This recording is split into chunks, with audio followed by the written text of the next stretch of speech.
Hey guys, tonight we're exploring a story that everyone in history should know. And the story is, why did Caesar build a wall the wrong way? You get comfortable, take a moment, like the video, and subscribe. But only if you genuinely enjoy what I do here. And let me know in the comments where you're tuning in from and what time it is for you. It's always fascinating to see who's joining us from around the world. Now dim the lights, maybe turn on a fan for that soft background hum. And let's ease into tonight's journey together. Why did Caesar build a wall the wrong way? Have you ever looked at one of Julius Caesar's greatest military achievements and wondered whether he made a terrible mistake? Imagine standing on a dusty battlefield nearly 2,000 years ago, watching thousands of Roman soldiers dig trenches, cut timber, raise towers, and build a massive wall. Then imagine realizing something strange. The wall seems to face the wrong direction. At first glance, it looks completely backwards. Every military commander knows that walls are supposed to keep enemies out. Cities build walls around themselves to stop attackers from entering. Fortresses raise thick stone barriers to force invaders to fight uphill. Castles are designed so defenders stand behind walls while enemies remain outside. Yet Caesar ordered his men to construct something that appeared to violate this basic rule. For centuries, people have asked the same question. Why would one of history's greatest generals build a wall that looked as though it protected his enemies instead of his own army? Was it arrogance? A misunderstanding? Or was Caesar seeing something no one else could? The answer begins far from Rome, in the forests and hills of Gaul. When Julius Caesar arrived in Gaul, he did not come simply to defend Roman territory. He came seeking glory, wealth, and political power. Victory in Gaul would make him one of the most famous men in Roman history. Every successful campaign increased his influence back in Rome, where political rivals watched his every move. The Gallic tribes, however, were not easy opponents. They were fierce, proud, and fiercely independent. Although divided among themselves, they knew their lands better than any Roman soldier ever could. For several years, Caesar defeated tribe after tribe. His disciplined legions, careful planning, and remarkable speed overwhelmed opponents who often relied on courage rather than coordination. But then everything changed. A young Gallic noble named Vercingetorix emerged as something almost no Roman expected. He united many of the tribes. Instead of fighting separately, they began acting together. This was dangerous. Caesar understood immediately that a united Gaul represented a threat unlike anything he had faced before. Individual victories meant little if every tribe eventually combined into one enormous resistance. Vercingetorix was intelligent. He realized that matching Roman discipline in open battle would probably lead to disaster. Instead, he adopted a different strategy: destroy food, burn villages, remove supplies, force the Romans to march farther and farther while finding less and less to eat. This scorched earth policy frustrated Caesar enormously. His soldiers depended on supply lines, harvested grain, and local resources. If every village was burned before the Romans arrived, every campaign became harder. Many Gallic leaders hated destroying their own homes, but Vercingetorix insisted that temporary sacrifice could save their freedom forever. Sometimes the hardest decision in war is destroying what belongs to you before your enemy can take it. The strategy worked surprisingly well. Roman soldiers became tired. Food became scarce. Campaigns slowed. Caesar faced a problem unlike any previous campaign. Yet eventually circumstances forced Vercingetorix into a position he had hoped to avoid. He withdrew into a fortified hilltop settlement called Alesia. On paper, Alesia looked almost impossible to capture. The town sat upon high ground. Steep slopes surrounded much of it. Natural valleys provided additional protection. Any direct assault would expose Roman soldiers to missiles raining down from above. Even if Romans reached the walls, exhausted survivors would still have to fight defenders who held every advantage. Caesar surveyed the landscape carefully. He had built bridges across rivers. He had crossed mountains. He had invaded Britain. He was famous for accomplishing what seemed impossible. But Alesia presented a different kind of challenge. Storming it directly could cost thousands of lives. Waiting indefinitely might allow Vercingetorix to receive reinforcements. Leaving meant admitting failure. None of these choices appealed to Caesar.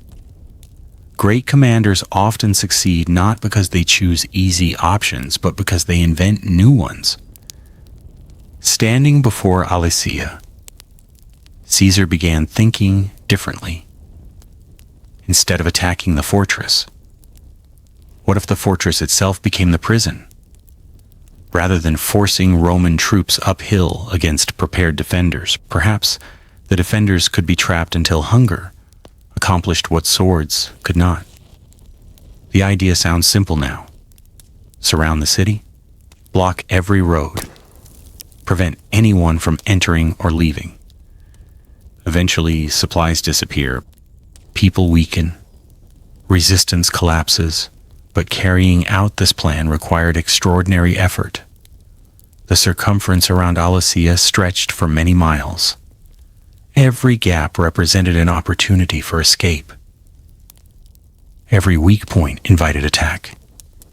Roman engineers began measuring. Surveyors marked positions. Officers organized work parties. Thousands upon thousands of legionaries exchanged swords for shovels. Digging began immediately.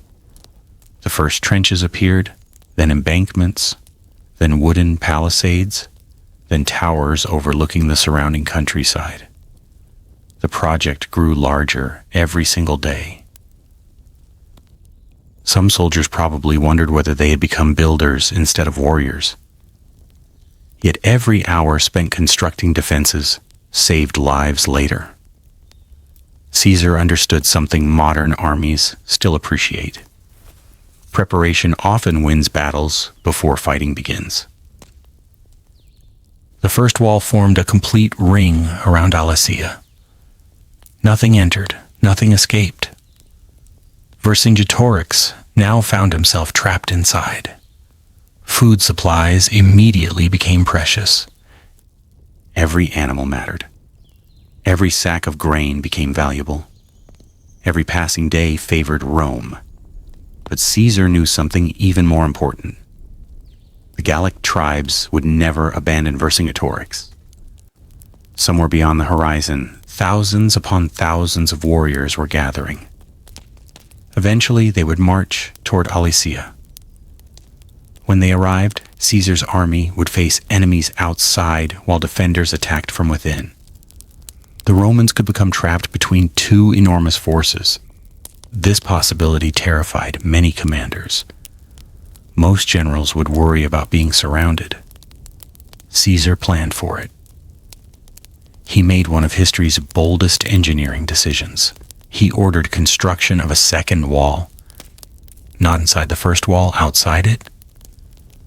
Now imagine the scene. A city stands in the center. One Roman wall surrounds the city. Then another Roman wall surrounds the first one. Roman soldiers occupy the narrow space between them. To anyone unfamiliar with the plan, it appears absurd. One wall faces inward toward Alesia. The other faces outward toward approaching enemies. Romans stand in between. If you only notice one wall, it seems to face the wrong direction. Critics later misunderstood this design because they imagined a normal siege. But Caesar was preparing for two battles at exactly the same time. He expected attacks from both directions. The inner wall prevented escape. The outer wall prevented rescue. Together they transformed the Roman army into the center of an enormous defensive machine. It was unlike almost anything the ancient world had ever seen. Every detail mattered. Deep trenches slowed attackers. Hidden pits injured charging warriors. Sharpened stakes created deadly obstacles. Observation towers allowed archers to watch every movement.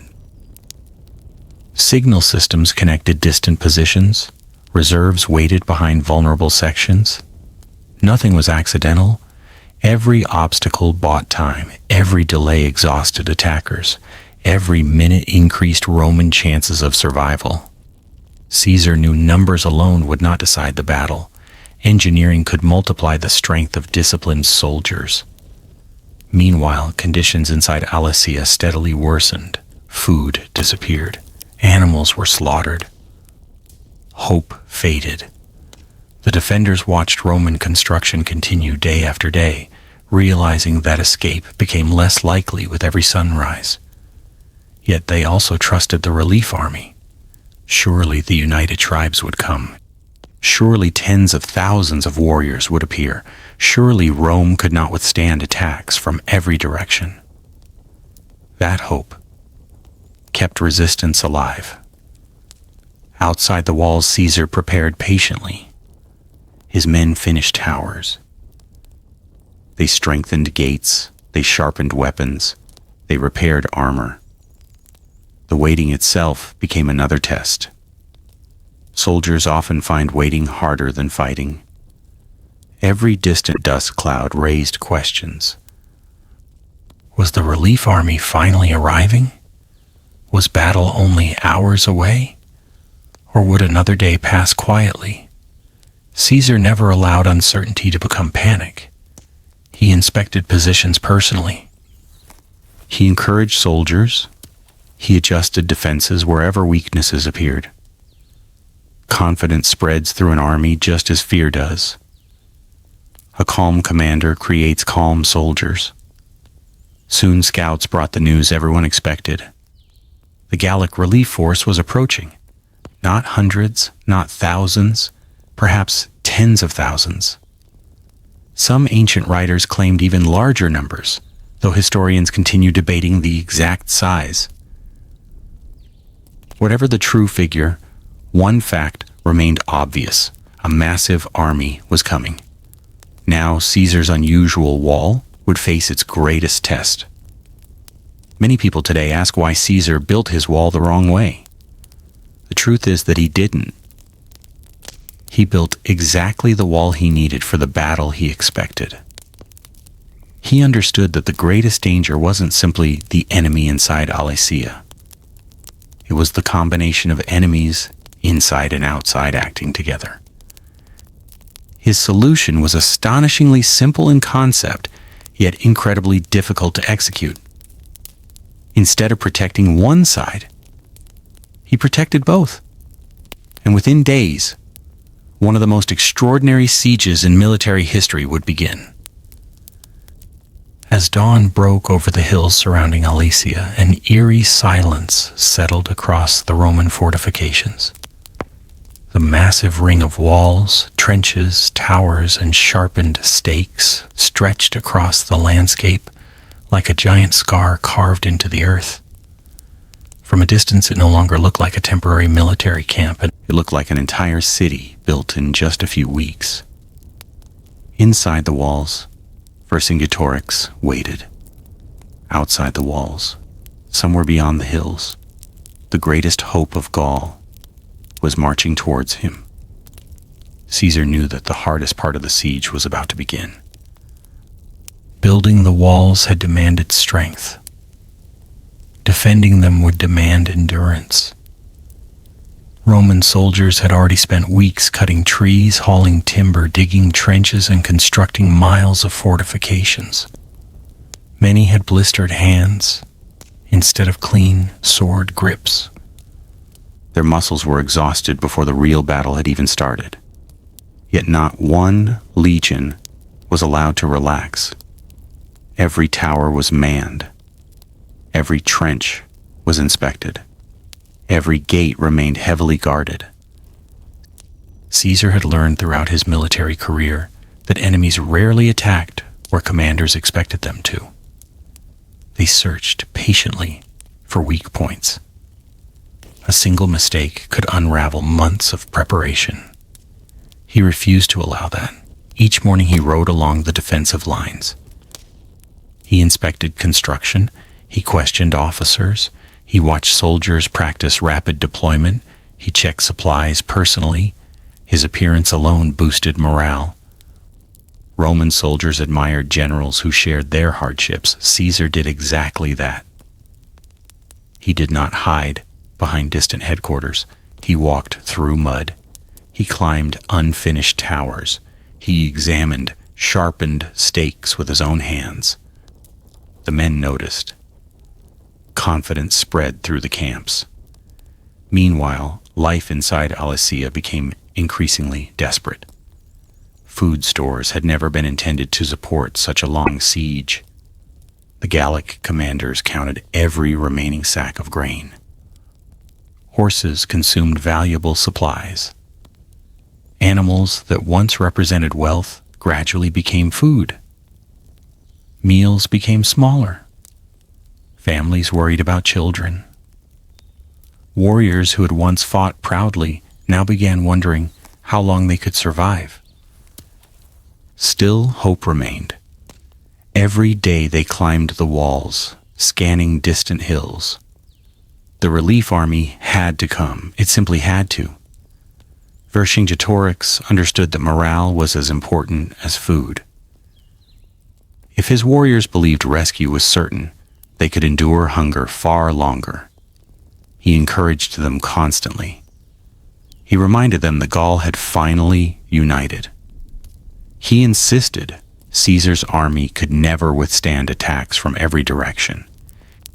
His words inspired confidence, but even the greatest speeches could not fill empty stomachs. As supplies dwindled, painful decisions became unavoidable. The elders gathered. Military leaders debated. No solution seemed good. Eventually, they reached a heartbreaking conclusion. Some of the civilians would have to leave the city. Women, children, the elderly, those unable to fight. Perhaps Caesar would allow them to pass through his lines. Perhaps they could find food elsewhere until the siege ended. It seemed like the only remaining chance. One morning the gates opened. A long procession slowly emerged. Families carried what little remained. Children clung to exhausted parents. Old men leaned on walking sticks. They approached the Roman defenses not with weapons, but with desperation. Surely the Romans would show mercy. Instead, Caesar made one of the coldest decisions of his career. He refused to let them pass. The civilians could not enter Roman territory. Neither could they return to Alesia. They became trapped between the two armies. For days they remained there, hungry, thirsty, homeless. Ancient writers describe terrible suffering. Historians continue debating every detail, but the decision itself illustrates an uncomfortable reality of ancient warfare. Sieges were not only battles between soldiers. Entire populations became victims. Caesar understood that feeding thousands of civilians would weaken his own army. Vercingetorix believed reopening the gates would consume precious supplies needed by his warriors. Between military necessity and human compassion, necessity prevailed. It remains one of the darkest moments associated with the siege. While tragedy unfolded near the walls, scouts finally delivered the news everyone had anticipated. The relief army had arrived.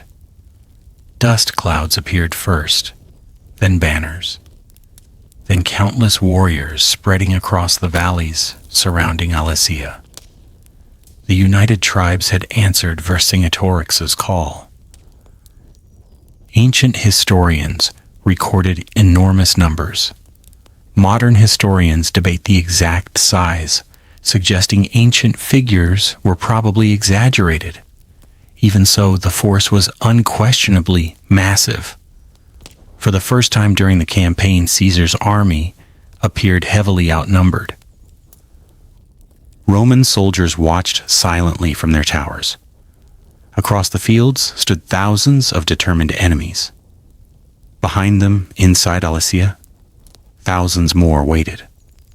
The trap Caesar feared had become reality. Except, he had planned for exactly this moment.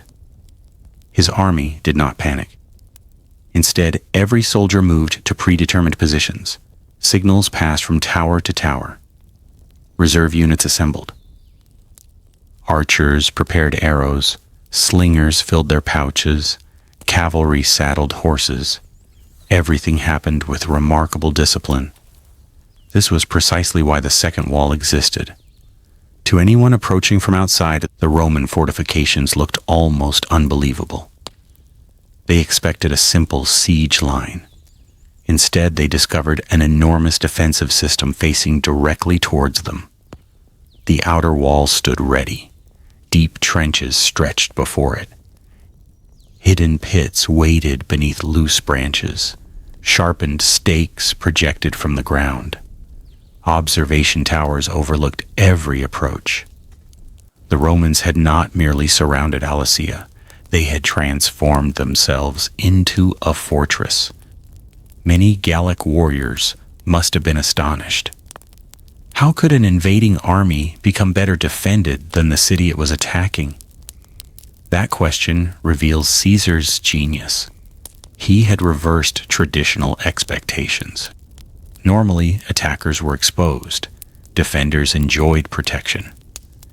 At Alesia, the Romans became defenders while simultaneously remaining attackers.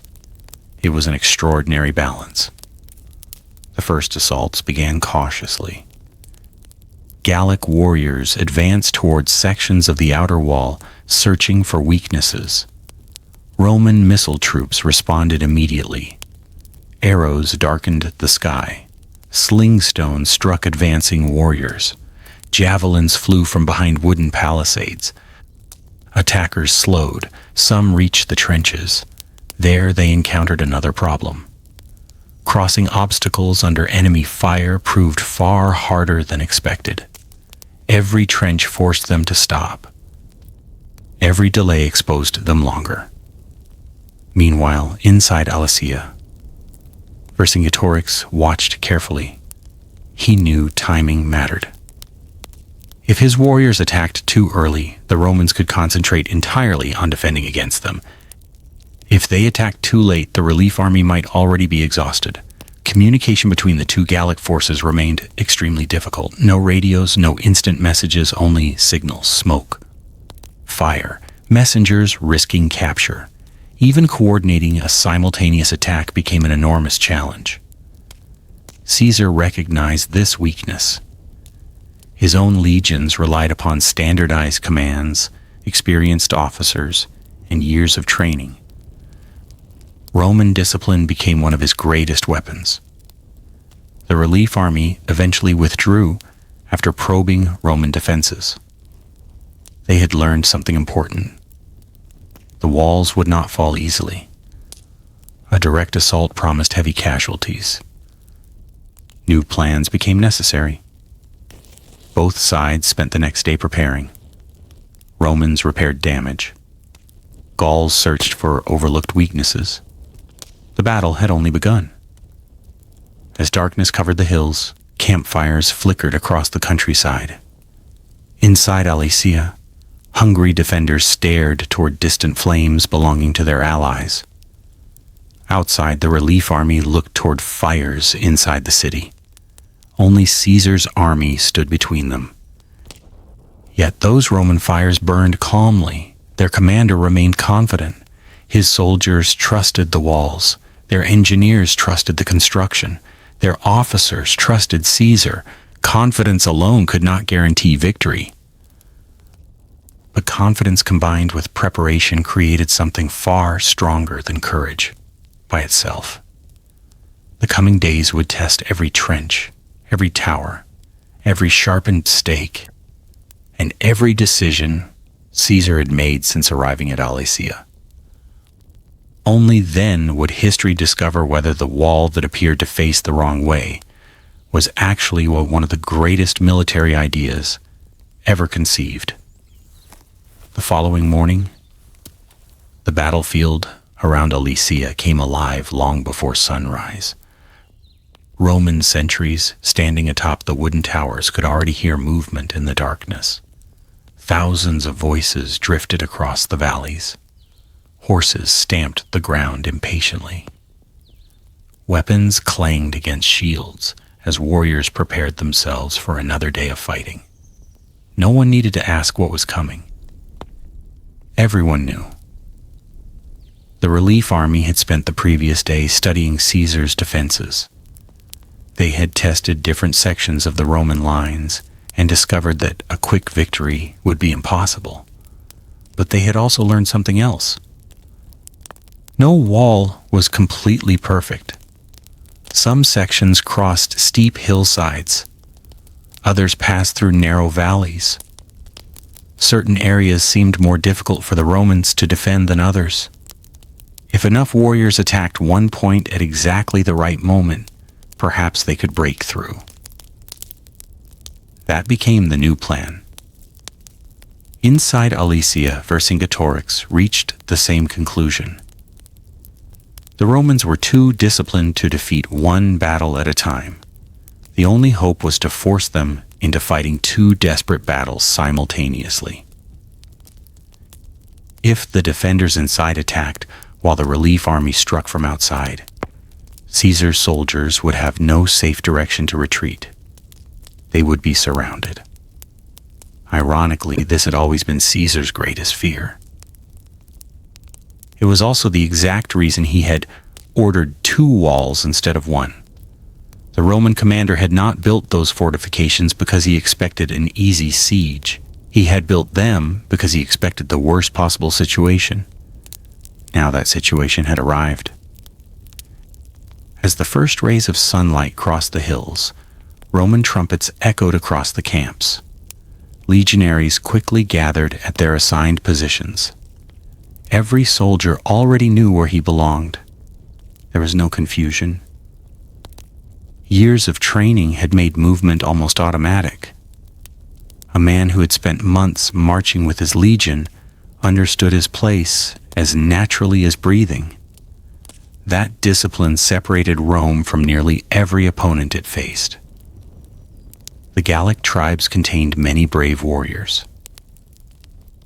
Some were stronger than Roman soldiers. Many fought with extraordinary courage. But courage alone could not replace organization. Caesar had spent years turning thousands of ordinary men into a single machine. Each soldier trusted the man beside him. Each officer trusted the chain of command. Every order moved rapidly through the ranks. When battle finally began, that discipline became priceless. The relief army advanced first. This time they did not approach cautiously. Thousands of warriors surged toward the Roman outer wall together. The ground shook beneath their feet. War cries echoed through the valleys. Long spears pointed toward the Roman defenses. From the towers, Roman archers waited patiently. Caesar had warned them not to waste ammunition.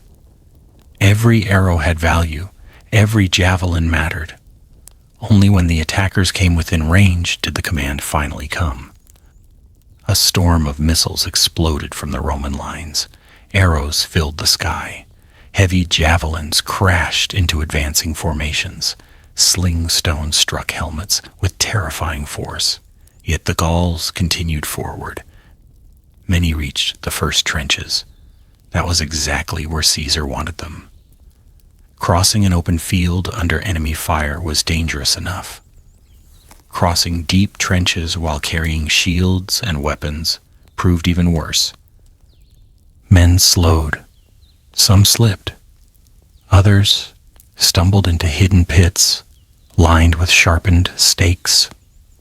The Roman engineers had transformed the landscape itself into a weapon. Even those who survived found themselves trapped together in narrow crossing points. The Romans concentrated their attacks there. Every obstacle increased confusion. Every moment of delay gave Roman defenders another opportunity to strike. Still, the attackers refused to retreat. Wave after wave continued pressing forward. Some reached the outer palisade. Axes struck wooden barriers. Hooks pulled against defensive walls. For a brief moment, sections of the Roman line appeared under enormous pressure. Caesar immediately recognized the danger. Instead of remaining safely behind the lines, he mounted his horse. Accompanied by trusted officers, he rode directly towards the threatened sector. Roman soldiers noticed him immediately. Their commander was not hiding. He was riding straight into danger. The effect on morale was immediate. Exhausted legionaries found new strength. Men who had begun stepping backward suddenly pushed forward again. Throughout history, armies have often fought harder simply because they believed their commander was sharing the same risks. Caesar understood that better than almost anyone. Meanwhile, Vercingetorix watched everything from inside Alesia. He knew this was the moment. Roman attention focused entirely on the relief army. If his own warriors attacked now, perhaps they could overwhelm the inner wall before reinforcements arrived. The signal was given. Suddenly the gates of Alesia burst open. Gallic warriors poured downhill toward the Roman inner defenses. Now the Romans faced exactly what Caesar had predicted weeks earlier. Enemies attacked from both directions at the same time. The soldiers standing between the two walls could hear battle in front of them and behind them simultaneously. Trumpets sounded constantly. Messengers raced through narrow roads connecting different sections of the fortifications.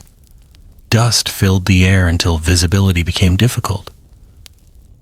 From a distance, the battlefield seemed almost impossible to understand. Thousands of men fought in every direction. This was no ordinary siege. It had become two enormous battles sharing the same battlefield. Yet the Roman system continued functioning. Reserve units moved wherever pressure increased. Fresh soldiers replaced exhausted defenders. Signals passed quickly between commanders.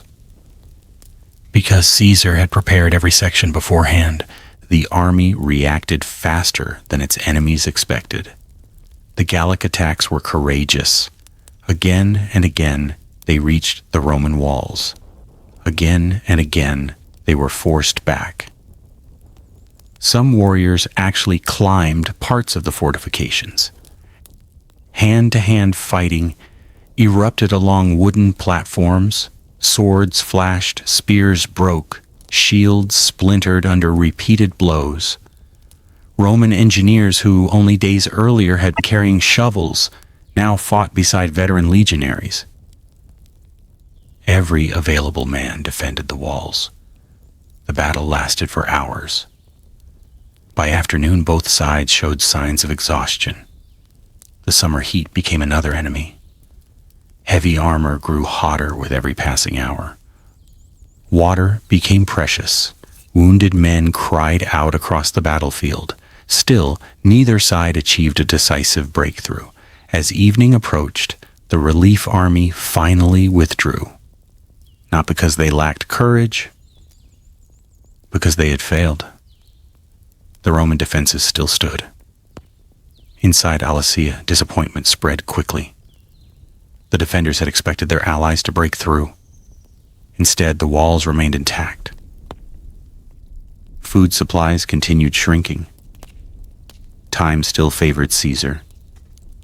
Yet the Roman commander refused to celebrate. He knew his enemies had not given up, far from it. The relief army still possessed enormous numbers. Its leaders had now identified several promising areas for future attacks. The next assault would likely be larger, better coordinated, more desperate. That night, Caesar gathered his senior officers. Together they studied maps. Messengers delivered reports from every sector. Damaged towers needed repairs. Broken palisades required reinforcement. Fresh stakes had to be planted before dawn. No one slept very much. Roman soldiers spent the darkness rebuilding what had been damaged during the day.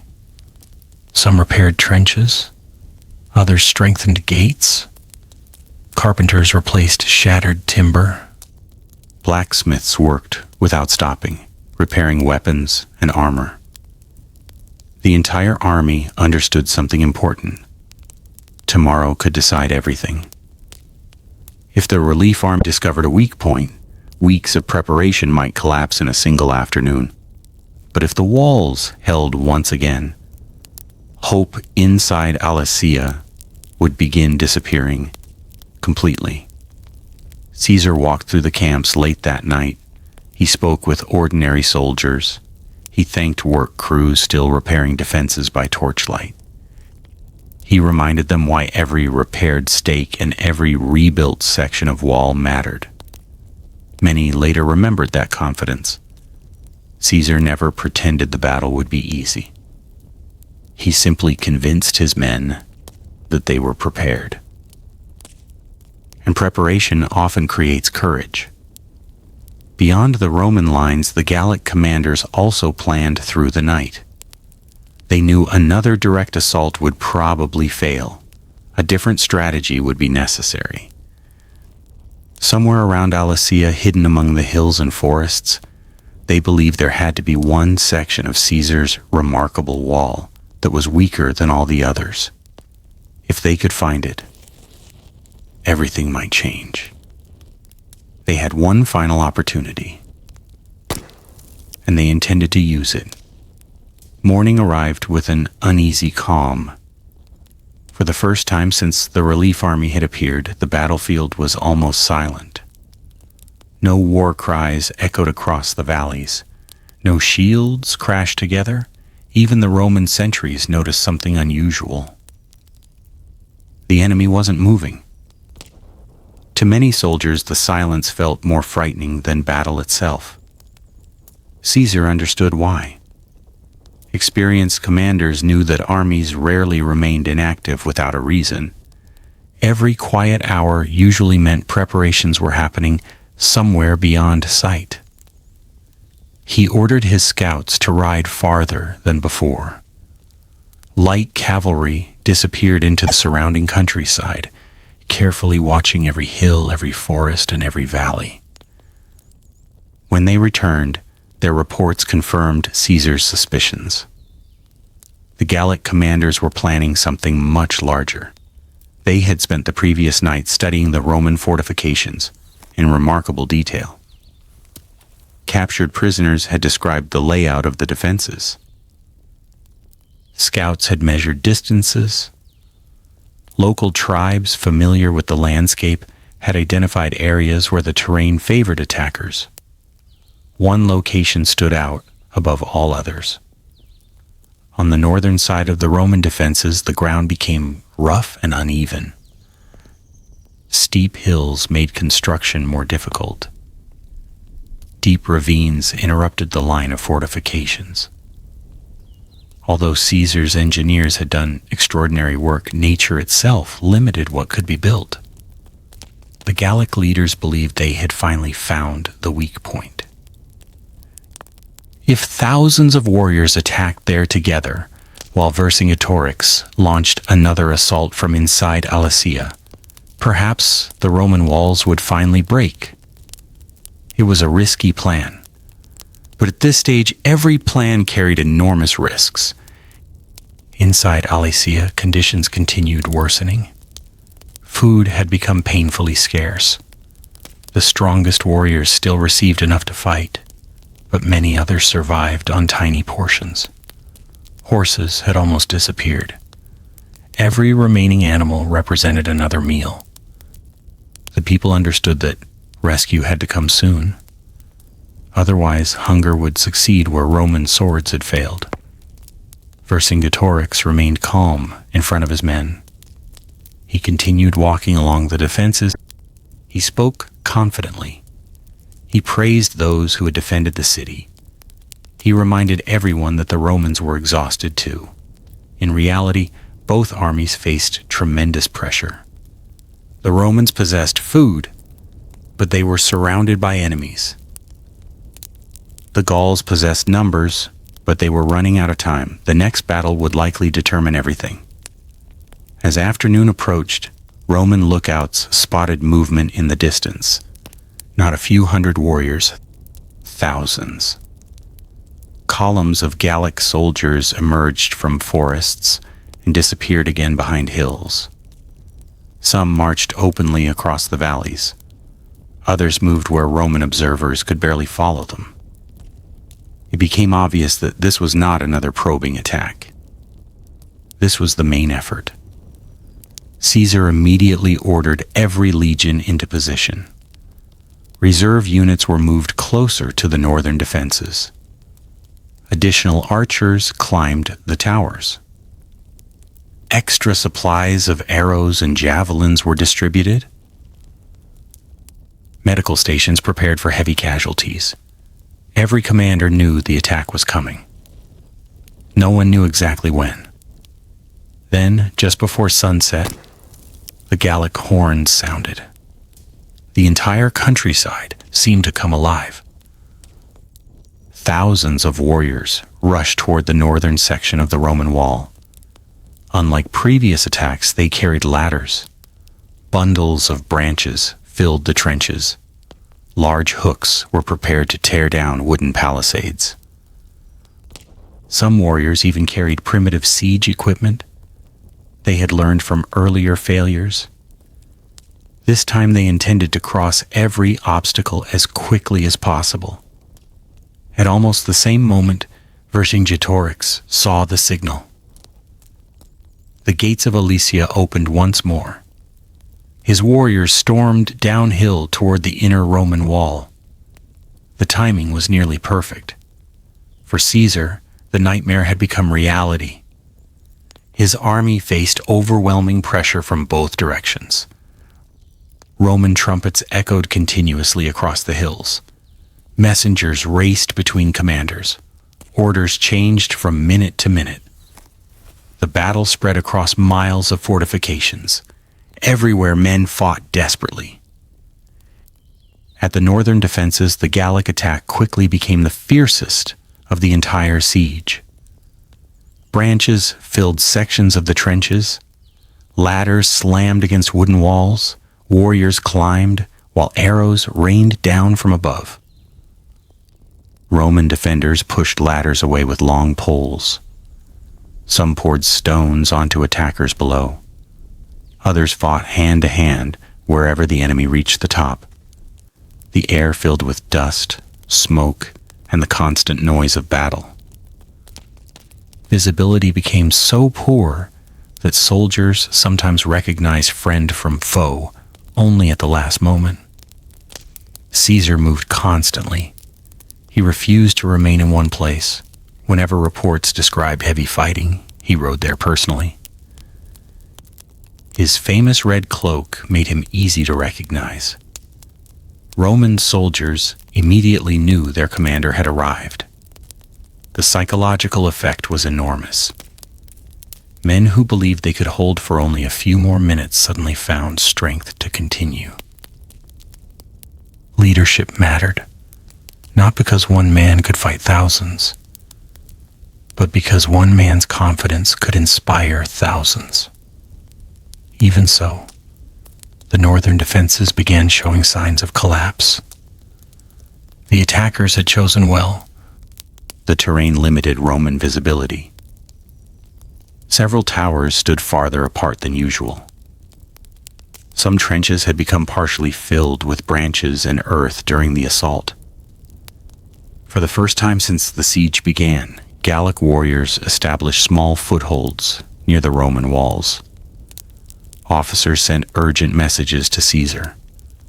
The line needed reinforcements immediately. Without hesitation, Caesar committed more reserve troops. Fresh legionaries hurried toward the threatened area. Behind them came cavalry. Normally, cavalry played only a small role during siege warfare.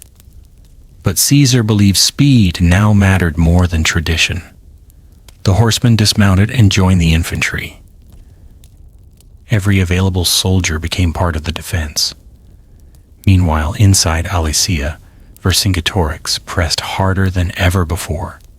His warriors attacked repeatedly.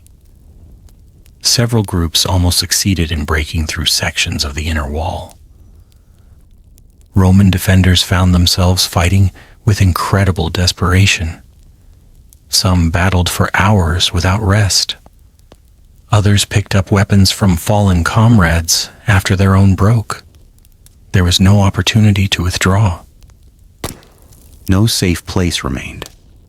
Everyone understood that if one section collapsed, the entire Roman position might unravel. As darkness slowly approached, the battle reached its climax. The Gallic relief army launched one final massive assault against the northern defenses. Thousands charged together. War cries echoed across the hills. Ladders rose again. Hooks caught the palisades. Roman shields locked tightly together. Archers fired until their arrows were nearly gone. Then came the swords. The fighting became brutally close. Wood splintered, spears shattered. Men grappled with each other across the walls. Neither side seemed willing to retreat. For several terrifying moments, it appeared that the Roman defenses might finally fail. Caesar saw the danger immediately. He made one of the boldest decisions of his military career. Instead of waiting behind the defenses, he prepared to lead a counterattack himself. If the walls could no longer stop the enemy, the Romans would leave the walls. It was an extraordinary gamble, one that could either save the siege or destroy everything Caesar had built around Alesia. The fate of Rome's greatest campaign was about to depend on a single decision. As the sun disappeared behind the hills of Alesia, the battlefield slowly fell silent. Only hours earlier, thousands of warriors had filled the valleys with shouting, clashing steel, and the thunder of charging cavalry. Now the only sounds were the cries of the wounded, the footsteps of Roman patrols, and the crackling of fires burning through damaged sections of the battlefield. The greatest assault against Caesar's walls had failed. For the Roman army, it was a victory unlike any they had experienced before. Yet no celebrations erupted across the camps. The soldiers were simply too exhausted. Many had fought for nearly an entire day without rest. Their shields were scarred by countless blows. Their armor was dented. Their swords had grown dull from constant fighting. Some men collapsed into sleep the moment they were relieved from duty. Others spent the entire night repairing the same walls they had defended only hours before. Caesar understood that discipline did not end with victory. The enemy inside Alesia still remained. Until Vercingetorix surrendered, the siege was not truly over. Before dawn, Roman engineers once again moved across the fortifications. Broken towers were strengthened. Collapsed sections of the palisade were rebuilt. Fresh stakes were driven into the ground. Trenches that had been partially filled during the assault were dug even deeper. The Romans behaved as though another massive attack might arrive at any moment. It never did. Beyond the hills, The surviving warriors of the relief army gathered what remained of their strength. The previous day's defeat had shattered their confidence. Many tribal leaders had lost experienced fighters. Others had become separated from their own people during the retreat. No one questioned the courage of the army. They had fought with determination. But determination alone had not been enough. For the first time since uniting against Rome, the Gallic alliance began to weaken. Each tribe started thinking about its own survival. Some wanted another attack. Others believed it would only create more unnecessary deaths. Without complete unity, the enormous army slowly dissolved. Groups began leaving the battlefield. Some returned toward their distant homelands. Others disappeared into forests and mountains. The relief force that had promised to save Alesia no longer existed. Inside the fortress, Vercingetorix watched from the walls. Every hour, fewer campfires burned outside. Every morning, more empty ground appeared where allied warriors had once stood. He needed no messenger to explain what had happened. The relief army had abandoned the siege, not because they wished to, because they had no realistic chance of breaking Caesar's defenses. The realization spread through Alesia with terrifying speed. Hope had survived hunger. Hope had survived repeated failures, but now hope itself began to disappear. The warriors looked toward the Roman lines and saw them standing exactly as before. The walls still stretched around the settlement. The towers still overlooked every approach. Roman standards still flew proudly above the fortifications. Nothing had changed, except the future. Food had almost completely disappeared. Exhaustion covered every face. Even the strongest fighters struggled to stand for long periods. The elders gathered once more. This council would become one of the most important meetings in Gallic history. Everyone understood the choices before them. Continue resisting and slowly starve. Attempt another desperate breakout against the Roman walls, or surrender. None of those options offered victory. They only differed in how many more people would die. Vercingetorix listened quietly as others spoke. Some demanded one final attack. Others argued that their duty was to preserve whatever remained of their people. At last, Vercingetorix stood. Ancient writers describe his speech differently, but they agree on its central idea. He told his followers that he had begun the war for the freedom of Gaul, not for his own personal glory. If his surrender could save lives, then he was prepared to sacrifice himself. It was an extraordinary moment. The man who had united so many tribes now offered to give himself up, not because he lacked courage, because he believed his people had already suffered enough. The council accepted his decision.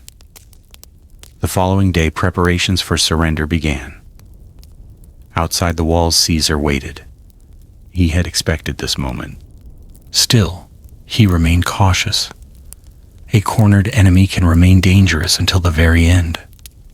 Roman guards stayed alert. The gates of Alesia finally opened. One by one, Gallic warriors emerged. Without food, without hope, and without the possibility of rescue, they laid down their weapons. The Roman soldiers watched carefully. Thousands surrendered.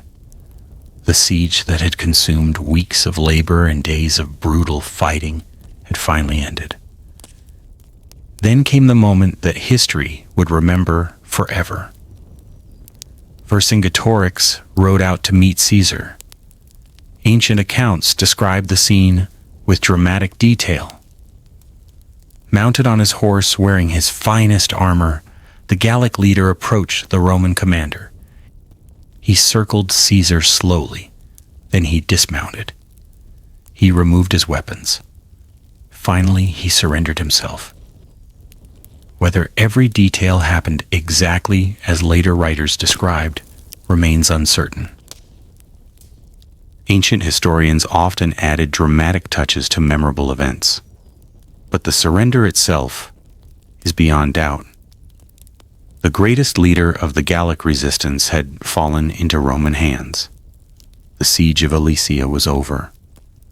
For Caesar, The victory meant far more than capturing a single fortress. It proved something remarkable.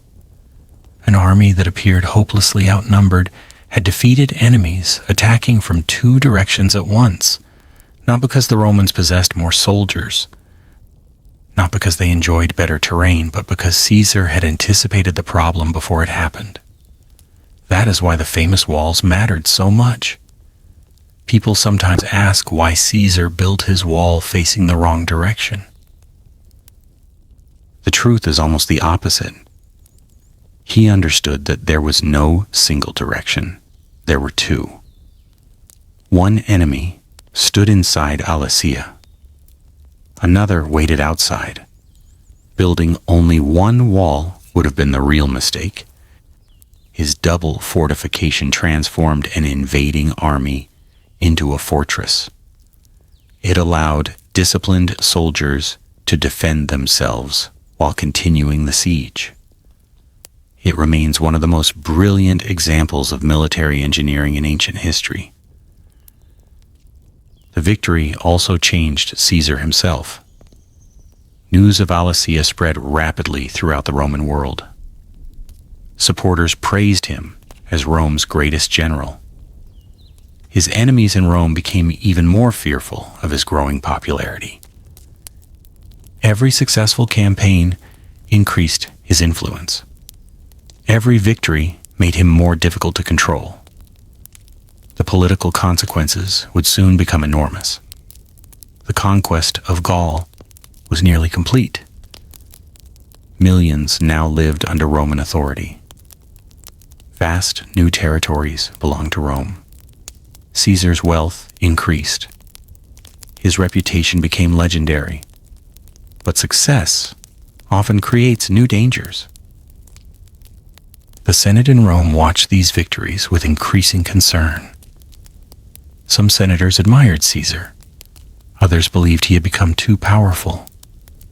Among them stood one man whose name would become forever linked with Caesar's fate. Pompey, once allies, soon rivals, eventually enemies. Ironically, the walls of Alesia did far more than end a siege. They helped set the stage for a civil war that would reshape the Roman Republic forever. The battle had ended, but Caesar's greatest struggles were still ahead. The surrender of Alesia should have marked the end of the story. For most generals, it would have. Winning one of the greatest sieges in history was enough to guarantee everlasting fame.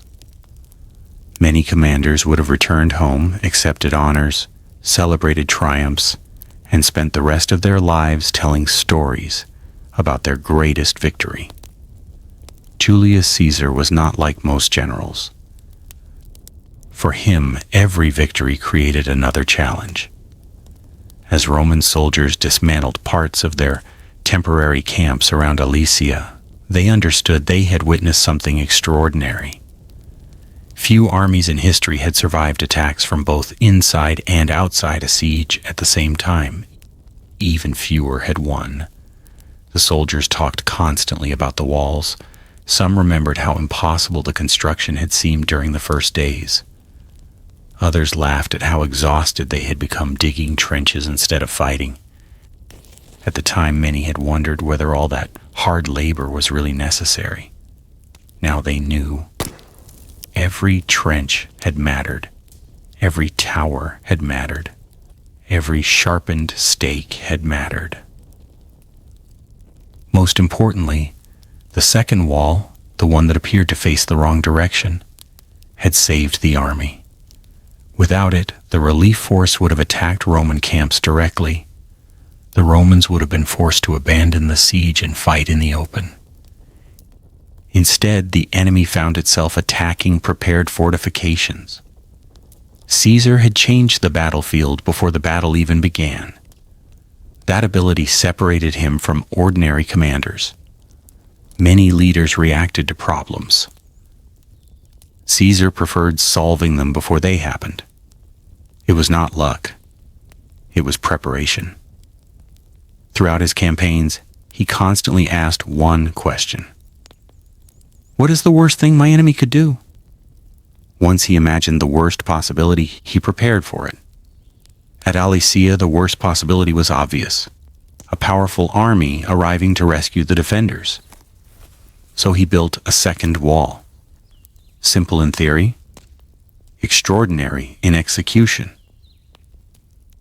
The amount of work completed by the Roman legions still amazes historians today. Modern estimates suggest that Caesar's fortifications stretched for dozens of kilometers. Thousands of trees were cut down. Millions of kilograms of earth were moved. Countless wooden stakes were sharpened and planted into the ground. All of this happened while enemy warriors watched from nearby. Imagine waking before sunrise every day, digging until your hands bled, carrying heavy timber across rough hills, knowing that an attack might begin at any moment, then sleeping only a few hours before doing it all again. That was life for Caesar's soldiers. They were builders, engineers, laborers, and warriors. The Roman army succeeded because every legionary accepted all of those roles. Military engineering became one of Rome's greatest strengths. Where many ancient armies relied primarily on courage, Rome relied on organization. A Roman legion could build roads across mountains, construct bridges over wide rivers, raise fortified camps in a single evening, dig trenches around entire cities. These abilities allowed Roman armies to fight in places where other forces could barely survive. Caesar appreciated this better than anyone. He often wrote about engineering with almost as much pride as he wrote about battles, because he understood something important. Battles are often won long before swords meet. Preparation decides outcomes. Good logistics feed armies. Strong fortifications save lives. Reliable roads move supplies. Disciplined construction creates opportunities. Victory belongs not only to the strongest soldiers, but also to the best planners. Alesia proved that lesson perfectly. Yet the victory came with enormous costs. Thousands of Gallic warriors had died. Thousands more became prisoners. Entire communities across Gaul had been devastated during years of warfare. Villages had burned. Fields had been destroyed. Families had been separated forever. History often remembers famous victories. It sometimes forgets the ordinary people who lived through them. For the people of Gaul, Caesar's triumph marked the beginning of Roman rule. Roman laws gradually replaced local traditions. Roman roads connected distant settlements. Latin spread throughout the region. Trade expanded. Cities grew. Some communities prospered under Roman administration. Others never fully accepted foreign rule. The effects of Caesar's campaigns would last for centuries. Even today, traces of Roman influence remain visible across modern France. Roads, architecture, language, law. Much of it began during these campaigns. Back in Rome, reports of Caesar's victories reached the Senate. Some citizens celebrated, others became increasingly nervous. The Republic had always feared powerful individuals. Romans believed no single man should possess unlimited authority. Yet Caesar now commanded experienced legions completely loyal to him. He controlled enormous wealth gained from conquest. His popularity among ordinary Romans continued growing. His political enemies watched carefully. Among them, Pompey the Great had once stood beside Caesar. Years earlier, they had cooperated. Together with Crassus, they formed an unofficial political alliance historians now called the First Triumvirate. For a time, the arrangement benefited everyone. But politics changes quickly. Crassus died during a disastrous campaign in the east. Without him, the balance disappeared. Pompey and Caesar slowly drifted apart. Friendship gave way to suspicion. Suspicion became rivalry.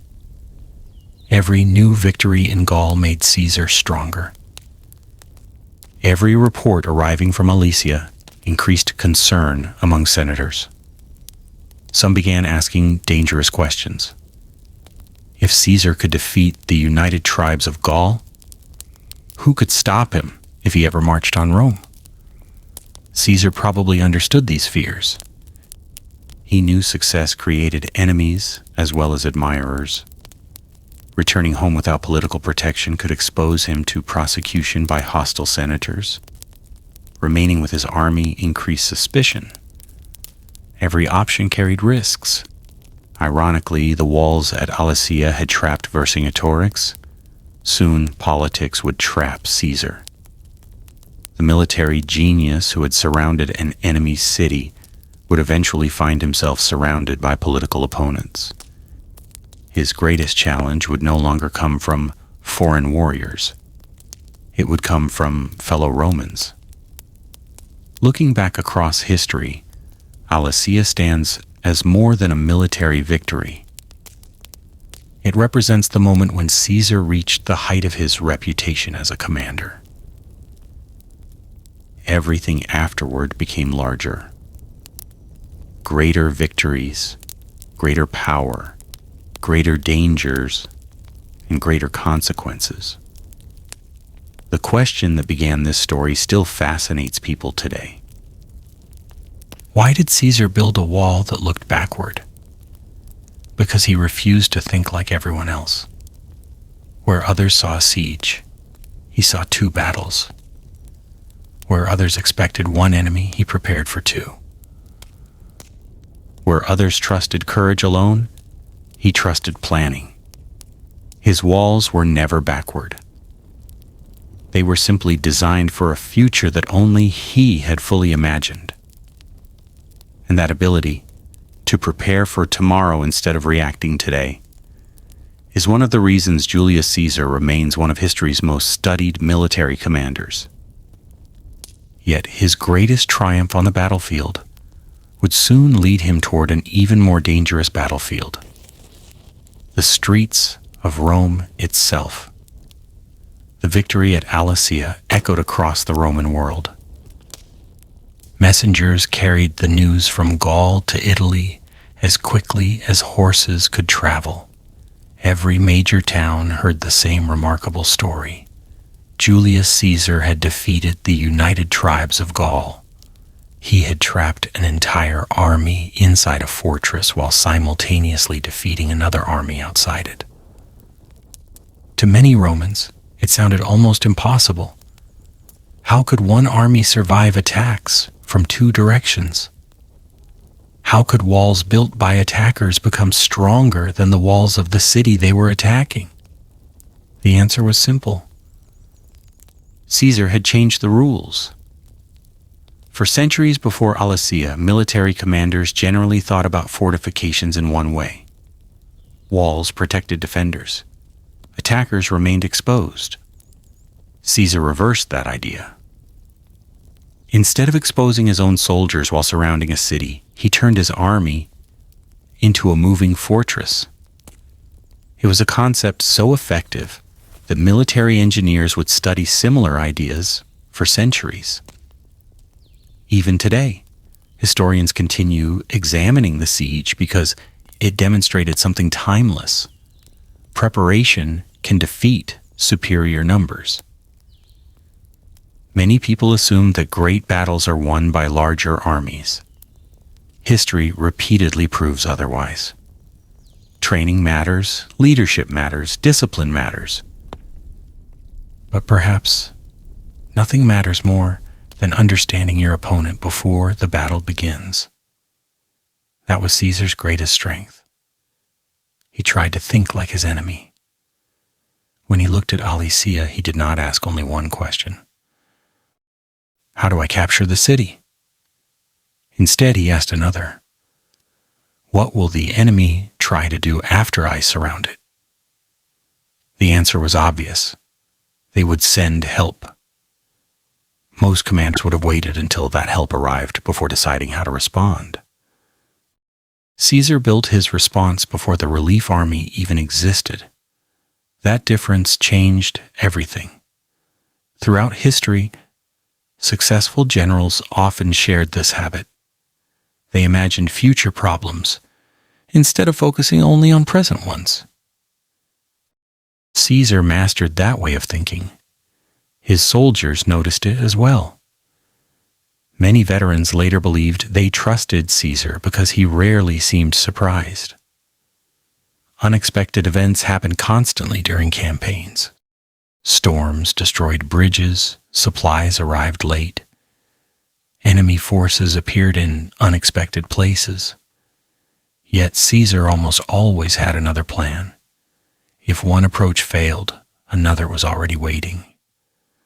That confidence spread through the legions. Roman soldiers marched farther because they trusted their commander.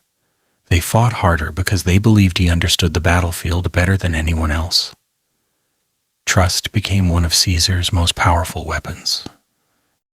After Alesia, that trust grew even stronger. The soldiers believed they could overcome almost anything together. Unfortunately for Rome, that loyalty would soon create a political crisis. Back in the capital, senators debated Caesar's future. Some admired his achievements, others feared them. Rome had always been proud of defeating kings. The Republic believed power should never remain in one man's hands, yet Caesar now possessed something unusual: an experienced army personally loyal to him.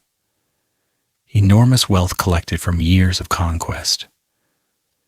A reputation that made him the most famous Roman of his generation. To his supporters, these were signs of greatness. To his enemies, they were warning signs. Pompey watched these developments carefully. Only a few years earlier, he and Caesar had worked together. Now they represented opposite sides of an increasingly dangerous political divide. Neither man probably expected events to end in civil war, but every disagreement pushed them closer to conflict. Ironically, Caesar had spent years defeating foreign enemies, while another struggle quietly developed at home. Sometimes the greatest danger comes not from distant battlefields, but from familiar places. Meanwhile, Gaul slowly adapted to Roman control. Legions established permanent positions. Roads connected newly conquered regions. Trade increased. Merchants followed soldiers. Builders followed merchants.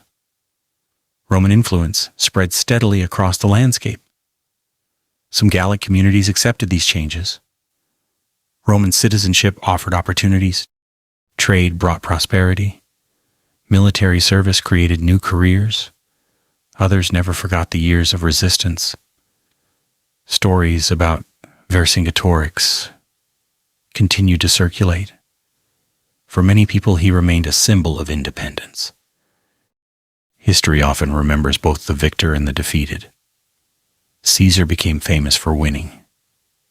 Vercingetorix became famous for refusing to surrender until every hope had disappeared. Both men earned their place in history for different reasons. Centuries later, archaeologists began searching for the real location of Alesia. Ancient texts described hills, rivers, and valleys. But descriptions written 2,000 years earlier could be difficult to interpret. For generations, scholars argued about where the famous siege had actually occurred. Then discoveries began changing the debate. Roman weapons emerged from the ground. Coins bearing Caesar's image appeared. Remains of trenches and defensive works matched ancient descriptions remarkably well. Excavations revealed evidence supporting the traditional location. Although historians still debate certain details, archaeology confirms something important. Caesar's walls were real. They were not literary exaggerations. The trenches, the defensive obstacles, the enormous engineering effort, all had left traces in the earth. Modern technology has revealed even more. Aerial photography, satellite imagery, ground-penetrating radar. These tools allow researchers to study landscapes without disturbing them. Piece by piece, they continue reconstructing one of history's greatest military engineering projects. The evidence repeatedly points towards the same conclusion. Caesar's account of the siege was largely accurate regarding the construction itself. Of course, he also wrote to enhance his own reputation. Like many ancient leaders, he presented events in ways favorable to himself. Historians compare his writings with archaeology and other ancient sources to separate fact from political storytelling. Even after careful examination, however, the achievement remains extraordinary. Few commanders before or after Caesar attempted anything comparable. Building one defensive wall around a city required enormous effort. Building two complete defensive systems while expecting attacks from both directions demanded remarkable confidence. Many historians consider Alesia one of the finest examples of Roman military engineering ever created. Yet perhaps the most fascinating lesson has little to do with walls. It concerns thinking differently. When everyone expected a traditional siege, Caesar created something new. When others accepted conventional wisdom, he questioned it.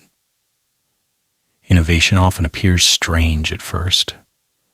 Many revolutionary ideas seem incorrect until they succeed. The wall that looked backward eventually became one of the most admired military constructions of the ancient world. Its direction was never wrong. People were simply asking the wrong question. Instead of asking why the wall faced outward, they should have asked how Caesar knew it needed to. That single difference explains why his name is still remembered more than 2,000 years later. But Alesia was not the end of Caesar's remarkable journey. It was only the moment that convinced him and much of Rome that almost nothing was beyond his reach. Soon he would make a decision far more dangerous than building any wall. He would lead his army toward Rome itself. And that decision would change the course of history forever. When the last fires around Alesia finally burned out, Julius Caesar stood at the peak of his military career. He had spent nearly a decade campaigning across Gaul. He had crossed rivers that many believed impossible to cross. He had marched through forests where Roman armies had never gone before. He had fought countless battles against tribes that knew every hill, every valley, and every hidden path. Most importantly, he had defeated an enemy that had finally managed to unite. Many historians consider this one of Caesar's greatest achievements. Conquering divided tribes is difficult.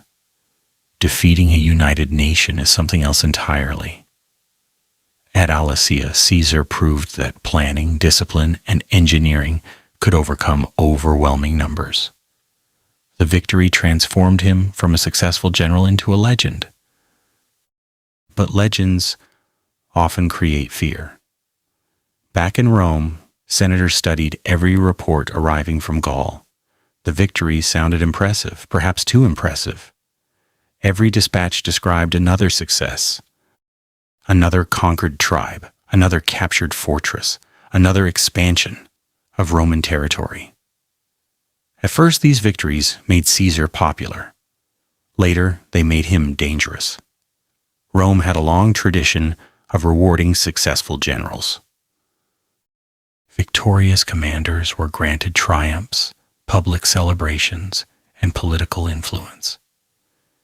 But there was always an unspoken expectation.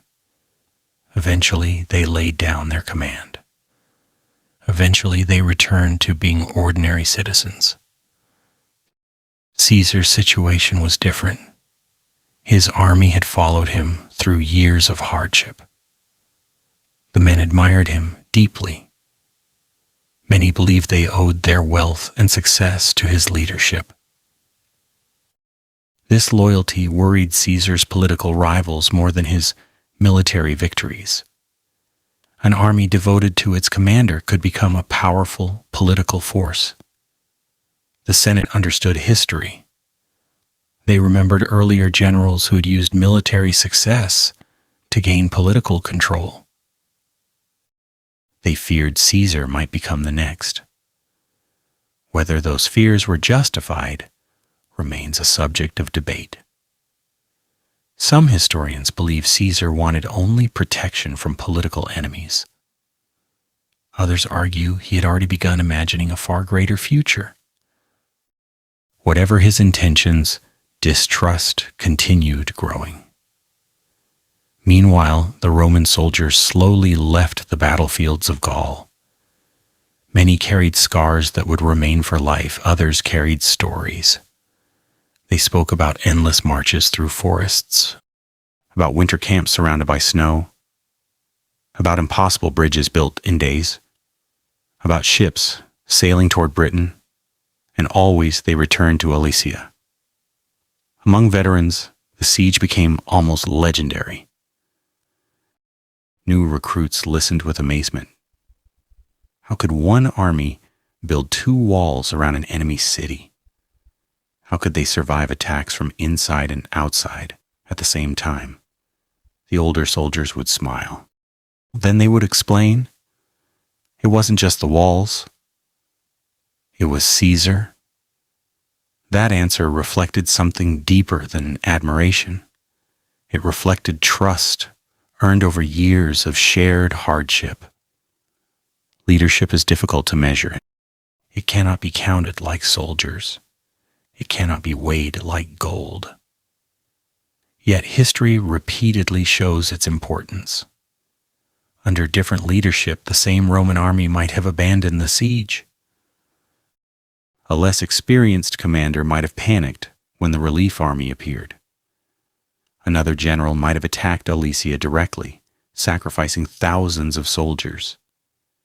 Caesar chose patience. He chose preparation. And in doing so, he preserved the strength of his army. One remarkable aspect of the siege often goes unnoticed.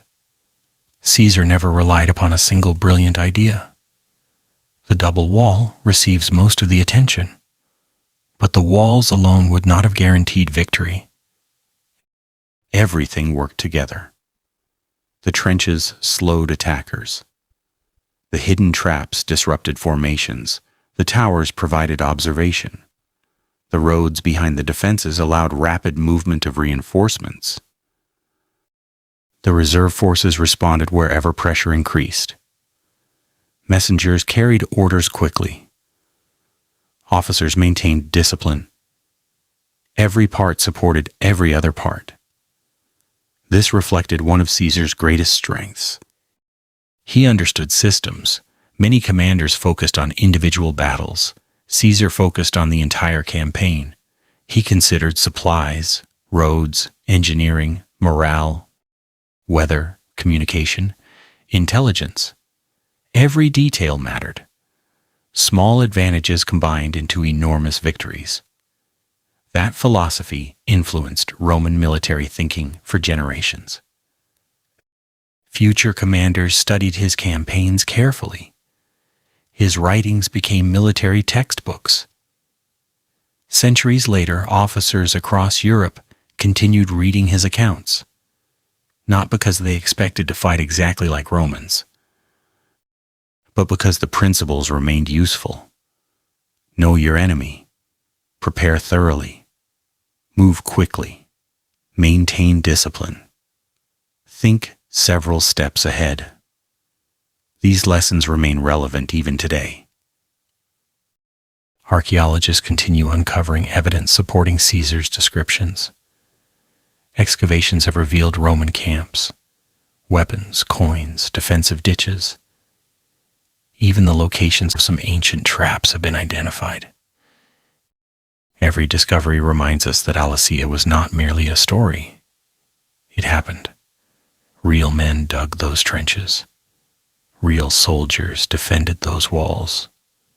Real commanders made decisions whose consequences shaped history.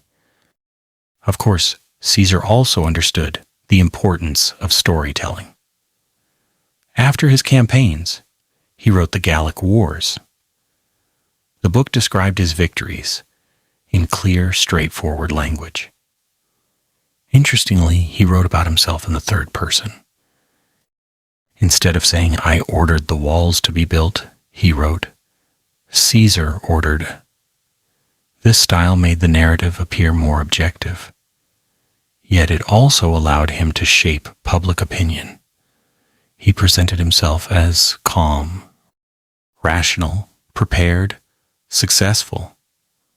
Modern historians recognize that the work served political purposes as well as historical ones. Even so, many of its military descriptions have proven remarkably accurate. That combination of skilled leadership and effective communication helped make Caesar famous not only during his lifetime, but for thousands of years afterward. People often remember conquerors. They less often remember engineers. Yet at Alesia, engineering became the decisive weapon. Without the walls, there might have been no victory. Without the victory, Caesar's political future might have looked very different. Without that future, the history of Rome, and perhaps Europe itself, could have changed completely. One decision, one unusual wall, one battlefield. Sometimes history turns on ideas that seem strange at first glance. The wall did not face the wrong direction, it faced the future. And Caesar was one of the few people who saw that future before anyone else did. But as his fame reached unprecedented heights, another storm was already gathering. It would not come from Gaul. It would not come from foreign tribes. It would come from Rome itself.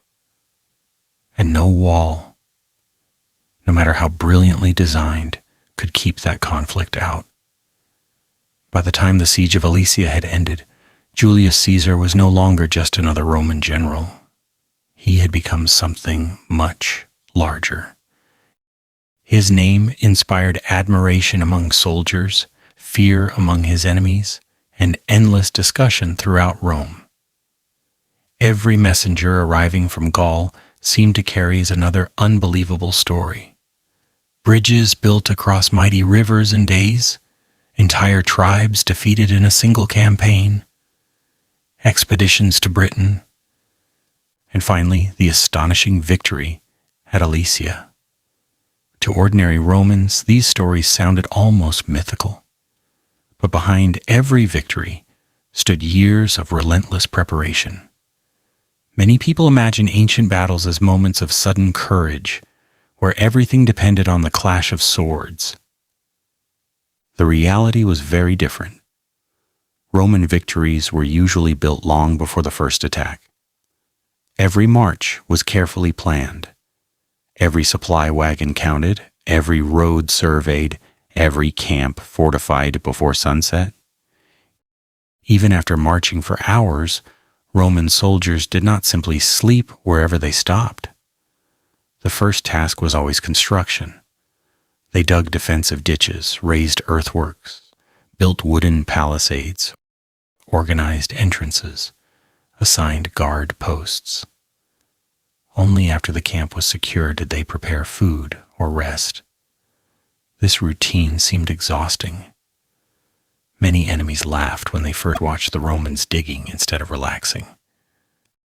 Eventually they stopped laughing. The habit of building defenses every single day meant Roman armies were almost never caught completely unprepared. At Alesia, this discipline reached its highest expression. Instead of building one night's camp, Caesar built an entire defensive world around his army. It became a fortress, stretching across hills, valleys, forests, and open ground. Every section connected with another. Every tower supported neighboring positions. Every obstacle forced attackers into predictable routes. Nothing was random. Modern military academies often teach the importance of controlling terrain. Caesar understood that principle instinctively. He did not simply fight on the battlefield, he reshaped the battlefield itself. The hills around Alesia became part of his strategy. The valleys became barriers. The forests became sources of timber. Even the open fields became deadly, once trenches and hidden traps covered them. Nature itself became an ally. That ability to transform the environment was one of Rome's greatest advantages. Meanwhile, the surviving people of Gaul faced an uncertain future. Some tribes accepted Roman authority. Others continued resisting for years. Small uprisings still occurred, but none possessed the strength or unity that Vercingetorix had achieved. His defeat marked the turning point. The dream of a united military resistance slowly faded. Yet Vercingetorix himself remained an important figure.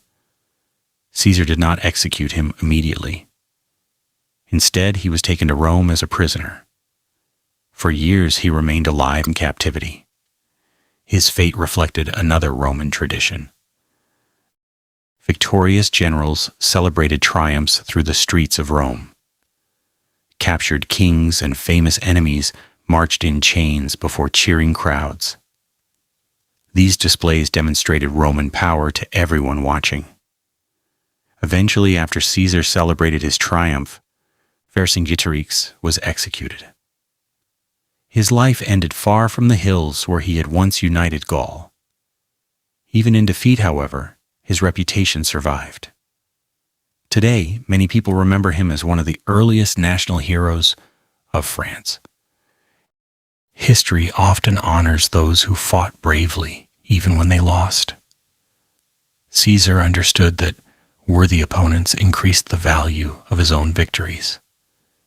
Defeating weak enemies impressed no one. Defeating Vercingetorix impressed the world. Looking back, one fascinating question remains. What if Caesar had failed? Imagine the relief army breaking through the outer wall. Imagine the defenders inside Alesia escaping at the same moment. Roman soldiers trapped between two enormous forces. The siege could have become one of Rome's greatest disasters. Caesar himself might have been killed. His political career would certainly have ended. Without Caesar, there would likely have been no crossing of the Rubicon, no civil war led by him, no dictatorship under Caesar, perhaps even no Augustus in the form history remembers. One battle can alter centuries. That is why Alesia remained so important. Its consequences reached far beyond Gaul. It influenced the future of Rome itself. Historians sometimes describe certain moments as turning points. Alesia deserves that description.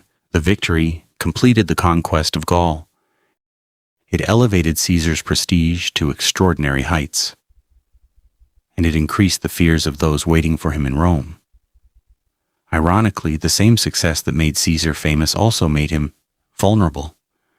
The more successful he became, the more determined his political enemies became. Military Genius could solve many problems. It could not eliminate jealousy. It could not remove political ambition. It could not guarantee trust.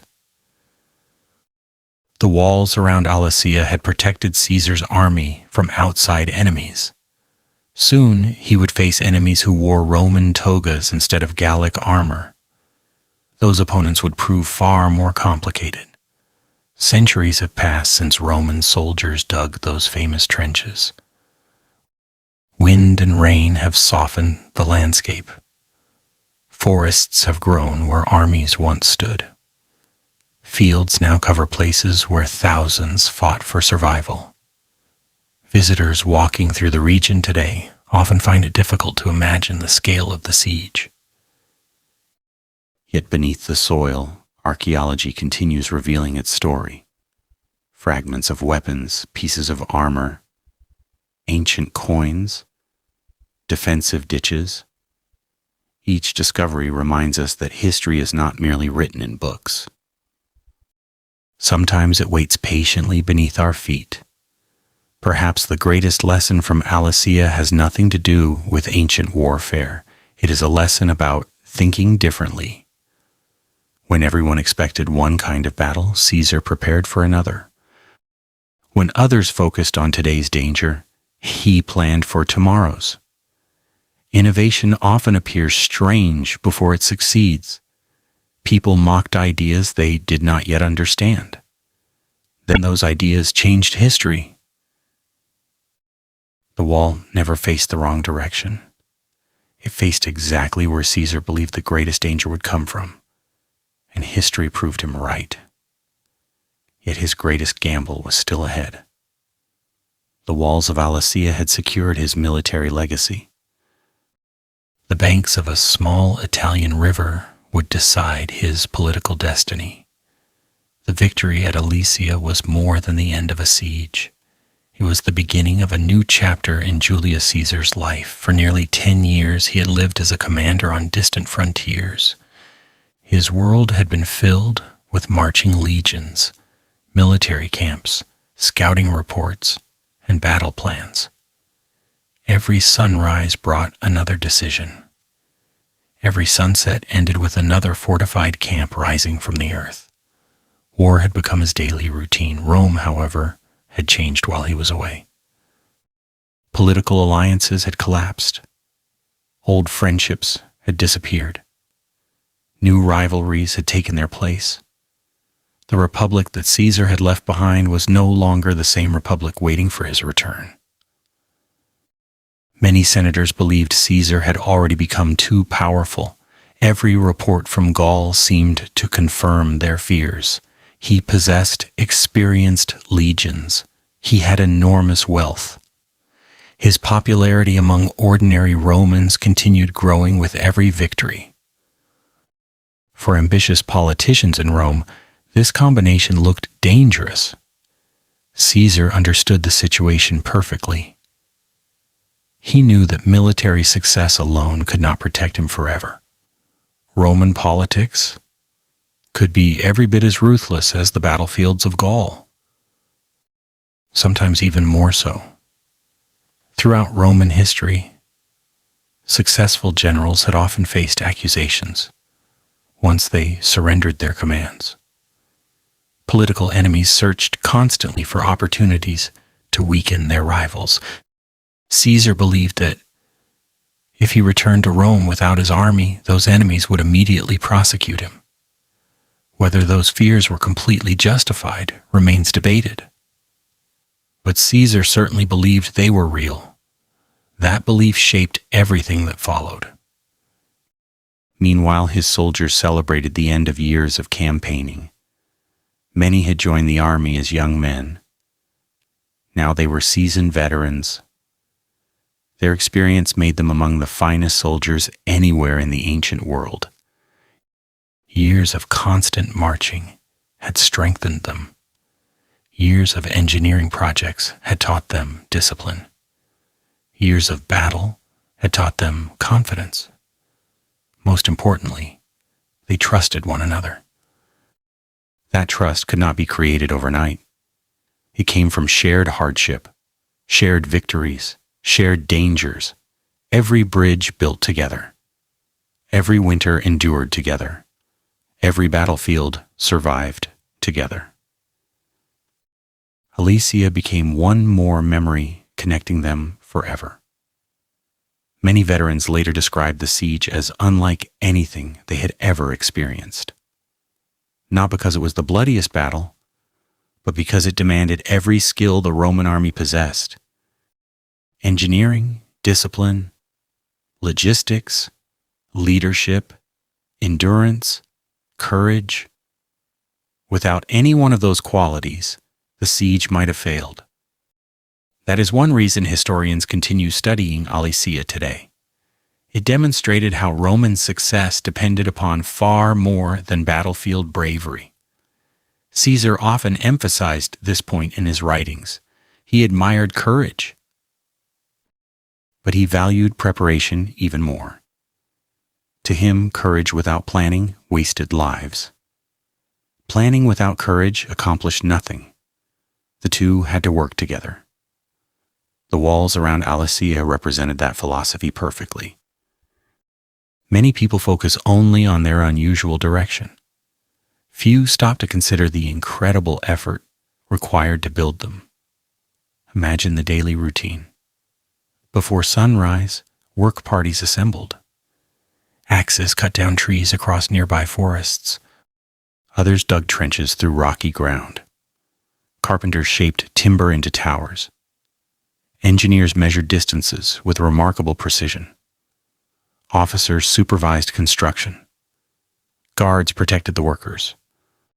Supply wagons carried tools, food, and materials continuously. The entire operation resembled a vast construction project more than a military campaign. Yet every worker remained a soldier. If the enemy attacked unexpectedly, shovels were dropped.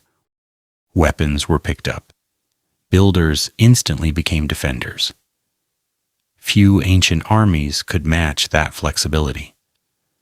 Rome expected every legionary to master multiple skills. That expectation became one of its greatest strengths.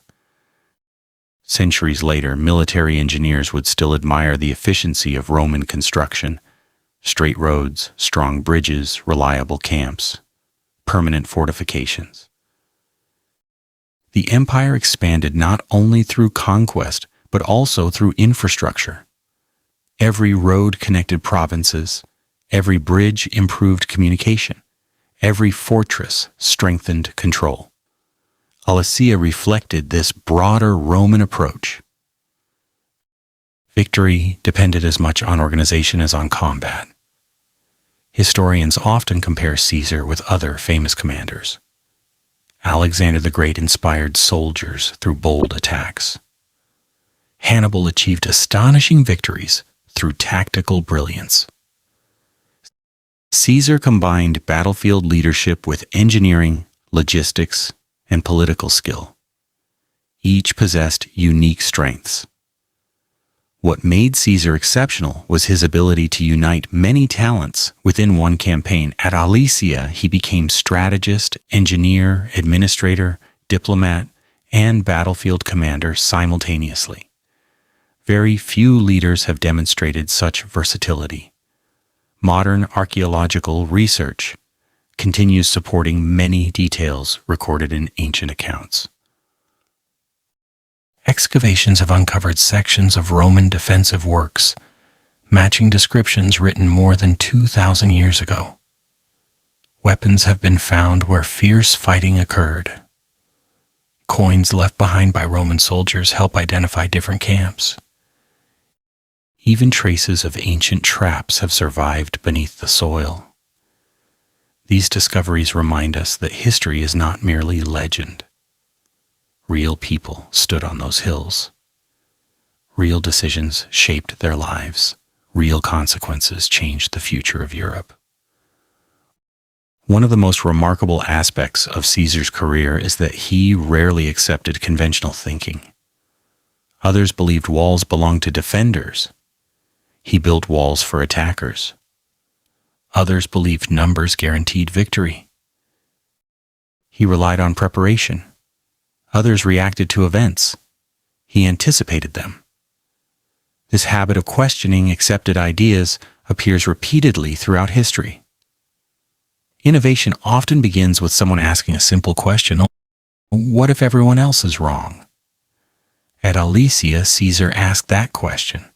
His answer became one of the greatest military engineering achievements ever recorded. Yet no wall could protect him forever. The greatest threat waiting ahead would not approach from outside a fortress. It would emerge from the heart of Rome itself. The battlefield was about to change, and the next campaign would decide not merely the fate of one city or one army, but the future of the entire Roman Republic. History often remembers Alesia as the battle that ended the Gallic resistance. That description is true, but it tells only part of the story. The siege also revealed something much deeper about Julius Caesar himself. It showed the way he thought. Most commanders looked at a battlefield and asked how to defeat the enemy standing in front of them. Caesar asked something completely different. He tried to imagine every possible future. If the enemy retreated, what would happen? If reinforcements arrived, what then? If supplies ran short, how would his army survive? If weather changed, how would that affect the campaign? Instead of preparing for one battle, he prepared for many different battles at the same time. That habit explains why the walls at Alesia appeared so unusual. They were not built for the present, they were built for the future. Long before the Gallic relief army appeared, Caesar had already decided where it would attack. Not the exact location, not the exact day, but the general idea. He knew that no commander would abandon Vercingetorix without trying to rescue him. Therefore, rescue was inevitable. Once he accepted that idea, everything else followed naturally. A second wall became necessary. Additional trenches became necessary. Hidden traps became necessary. Reserve forces became necessary. The entire defensive system grew from a single prediction. The enemy will come when they do. We will already be ready. This style of thinking continues influencing military strategy today. Modern commanders still study logistics, still build defensive positions, still prepare backup plans. Technology has changed dramatically. Human decision-making has not. The greatest advantage often belongs to the side that anticipates events instead of reacting to them. Caesar understood this more than 2,000 years ago. His soldiers recognized it as well. Many veterans later admitted they sometimes complained while building camps or digging trenches. The work was exhausting. After marching all day, everyone wanted rest. Instead, they spent hours constructing defenses. Only afterward could they eat. Only afterward could they sleep. At the time, it often felt unnecessary. Then an enemy attack would come. Suddenly, the ditches mattered. The walls mattered. The gates mattered. Experience taught Roman soldiers an important lesson. Hard work before danger usually meant fewer deaths during danger. That lesson stayed with them throughout their careers. It also became part of Roman military tradition. Discipline was never popular. It was simply effective. As news of Alesia spread farther across the Roman world, Caesar's reputation reached extraordinary heights. Writers praised his courage. Merchants admired the new opportunities created by peace in Gaul. Ordinary citizens celebrated another great Roman victory. Not everyone shared that enthusiasm. Within the Senate, concern continued growing. Some politicians asked uncomfortable questions. What happens when a man becomes more famous than the Republic itself? What happens when soldiers obey their general more readily than elected officials? These questions had no easy answers. Rome had never faced someone exactly like Caesar before. He combined military genius with political ambition. He possessed wealth, popularity, experience, and loyal legions. His supporters believed these qualities made him the ideal leader. His opponents believed they threatened the Republic.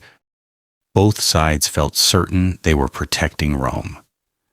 That certainty made compromise increasingly difficult.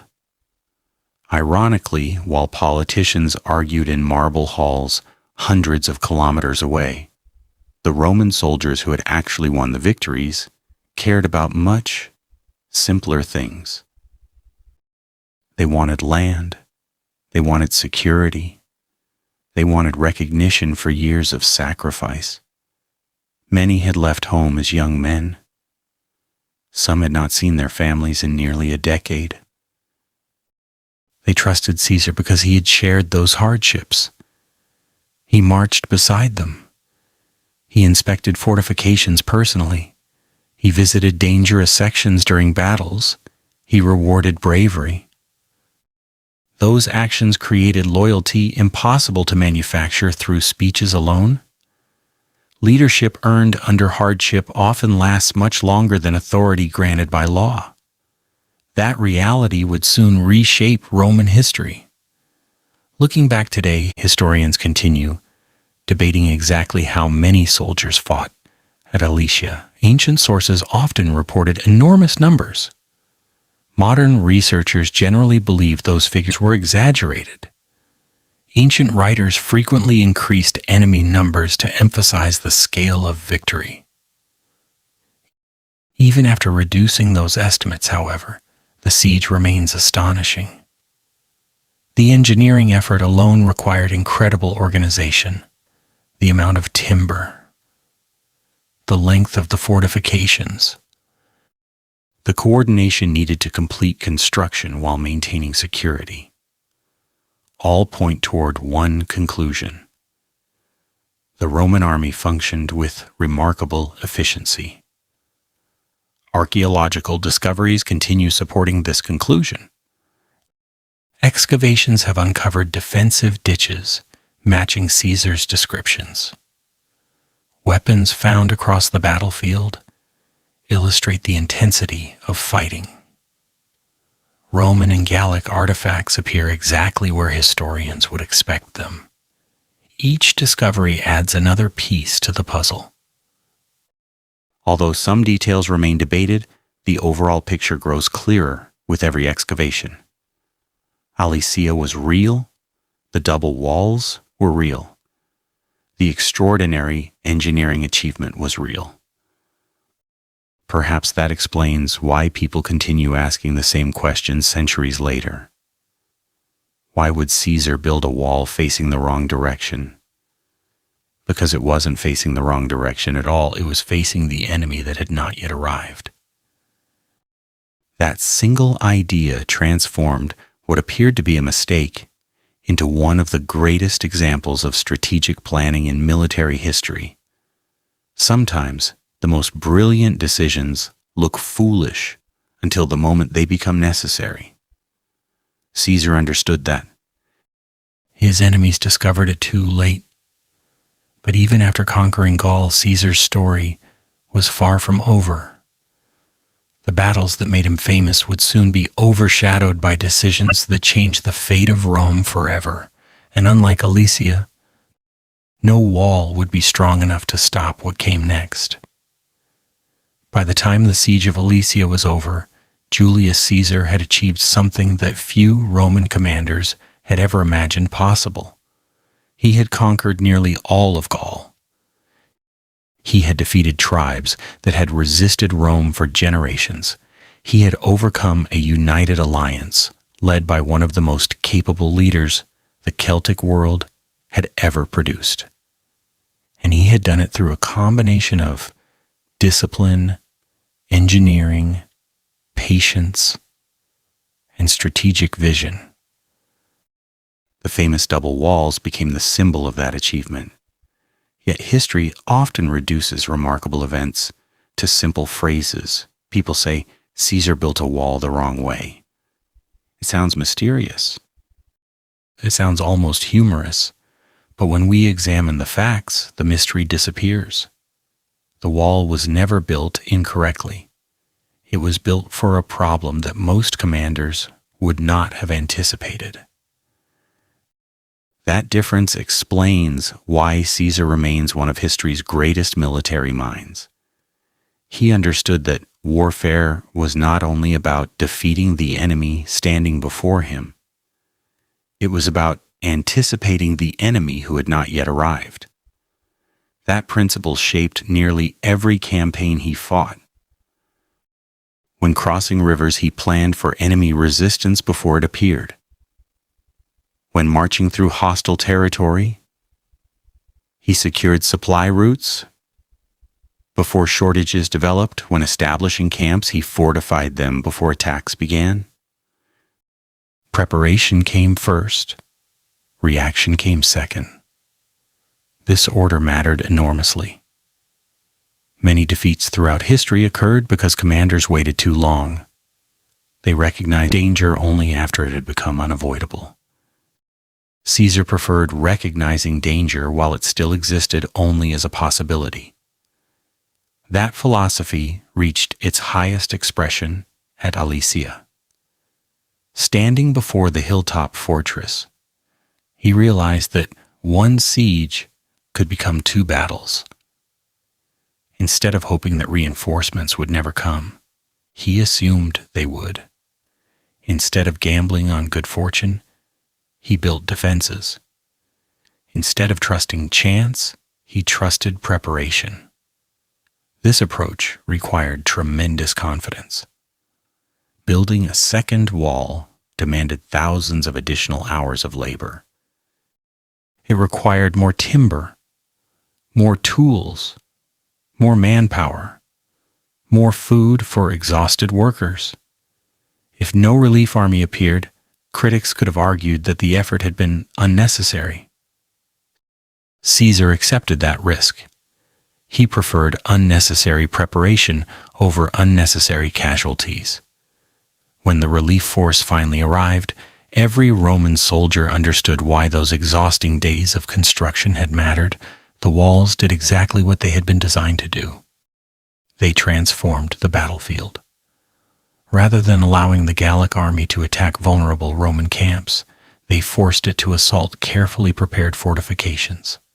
The Romans no longer fought on the enemy's terms. The enemy fought on Roman terms. That distinction often determines victory.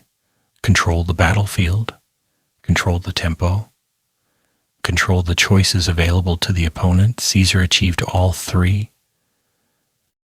The siege also demonstrated another Roman strength that is sometimes overlooked: adaptability. Roman soldiers were not specialists in only one task. On one day they built roads. On another they constructed bridges. Later they dug trenches. Then they fought in battle. The same legionary who carried timber in the morning might defend a tower by afternoon. This flexibility made Roman armies remarkably resilient. Every soldier possessed multiple skills. Every officer understood logistics as well as tactics. Every campaign combined engineering with combat. The result was an army capable of surviving challenges that overwhelmed less organized opponents. Centuries after Caesar's death, military writers continued studying his campaigns. His descriptions of Alesia became required reading for generations of commanders. Not because later armies intended to build identical walls, but because the principles remained timeless. Think ahead, prepare thoroughly, use terrain wisely, protect supply lines, expect the unexpected. These ideas still influence military planning today. Even outside warfare, Caesar's approach offers valuable lessons. Successful businesses prepare for future competition. Engineers design structures to withstand unlikely disasters. doctors attempt to prevent disease before treating illness. Leaders in every field benefit from anticipating problems rather than merely reacting to them. In that sense, Alesia represents more than an ancient military victory. It illustrates a universal principle. Preparation creates opportunity. Looking across the battlefield after the surrender, Caesar could not have known exactly how history would remember him. He certainly understood the importance of the victory. He knew Gaul had been largely secured. He knew his reputation had reached extraordinary heights. He also knew the powerful enemies waited in Rome. The political battles ahead might prove even more dangerous than those already fought. Unlike Gallic warriors, political rivals rarely attacked openly. They preferred speeches, laws, accusations, alliances. The battlefield changed. The struggle for power continued. Ironically, the qualities that had made Caesar successful in Gaul would soon guide him through those political conflicts as well. He would continue thinking several steps ahead. He would continue taking bold risks. He would continue surprising opponents who underestimated him. Sometimes those decisions succeeded brilliantly. Sometimes they created consequences beyond anyone's control. But all of them reflected the same habit of mind visible at Alesia. Never assume the future will resemble the present. Always prepare for what might come next. That simple philosophy transformed a wall that appeared to face the wrong direction into one of the greatest defensive systems ever constructed by an attacking army. It was not backward, it was forward thinking, and perhaps that is the greatest lesson of the entire siege. The people who change history are often those willing to prepare for realities that everyone else fails to see. Caesar saw them. His soldiers built them. His enemies discovered them too late. Yet even this extraordinary achievement would soon be overshadowed by events that unfolded far from the hills of Gaul. The walls of Alesia had secured Caesar's military legend. The city of Rome would determine the rest of his destiny. When people first hear the story of the siege of Alesia, they often focus on a single question. Why would Julius Caesar build a wall that appeared to face the wrong direction? It sounds like the kind of mistake no experienced commander would ever make. After all, walls are supposed to keep enemies out. They're supposed to protect the people behind them. At first glance, Caesar seemed to ignore one of the oldest rules of warfare. But by now, the answer should be clear. He wasn't building a wall for a normal siege. He was preparing for an extraordinary one. The true genius of Alesia was not the walls themselves. It was the way Caesar understood the problem before anyone else did. He realized that he was facing two enemies, not one. The first enemy stood inside the city. The second had not yet arrived. Most commanders would have concentrated entirely on capturing Alesia. Caesar was already thinking about the army that would come to rescue it. That difference changed history. His famous inner wall, known as the circumvallation, prevented anyone inside Alesia from escaping. His outer wall, called the contravallation, protected the Roman army from the relief force approaching from outside. Instead of placing his soldiers in front of one danger, he placed them between two carefully engineered defensive systems. It looked backward only because people expected an ordinary siege. Caesar was fighting an extraordinary war. The battle proved him right. When the Gallic relief army finally arrived, the Romans did not panic. They did not abandon the siege. They did not retreat. Instead, they fought from positions they had already prepared weeks earlier. Every trench slowed the attackers. Every tower provided another advantage. Every hidden obstacle forced the enemy to waste precious time. The walls that once looked strange suddenly became the key to survival. That is why military historians still study Alesia today. It was not simply another Roman victory. It was a masterpiece of planning. The siege also marked the end of organized Gallic resistance. Vercingetorix surrendered. Most of Gaul gradually came under Roman rule. Latin spread throughout the region. Roman roads connected distant settlements. Cities expanded, trade increased. The conquest changed the future of Western Europe for centuries. For Caesar personally, Alesia became the greatest triumph of his military career. His reputation reached unprecedented heights. He returned from Gaul as Rome's most celebrated general. But victory also brought new dangers. His growing power frightened many senators. Political tension continued rising. Only a short time later, Caesar crossed the Rubicon River with his army, beginning a civil war that ended the Roman Republic as it had existed for centuries. Eventually, he became dictator. Then, in 44 BC, he was assassinated by a group of senators who believed they were saving the Republic. Ironically, they achieved the opposite. His death led to more civil wars. In the end, Caesar's adopted heir, Octavian, later known as Augustus, became Rome's first emperor. The Republic gave way to the Roman Empire. In many ways, the road to that transformation began in the hills around Alesia. Had Caesar failed there, history might have taken an entirely different path. Perhaps Gaul would have remained independent longer. Perhaps Caesar would have lost his political influence. Perhaps there would have been no crossing of the Rubicon, no dictatorship, no Augustus. History rarely depends on a single moment. Yet certain moments become turning points. Alesia was one of them. Modern archaeology continues to reveal new details about the battlefield.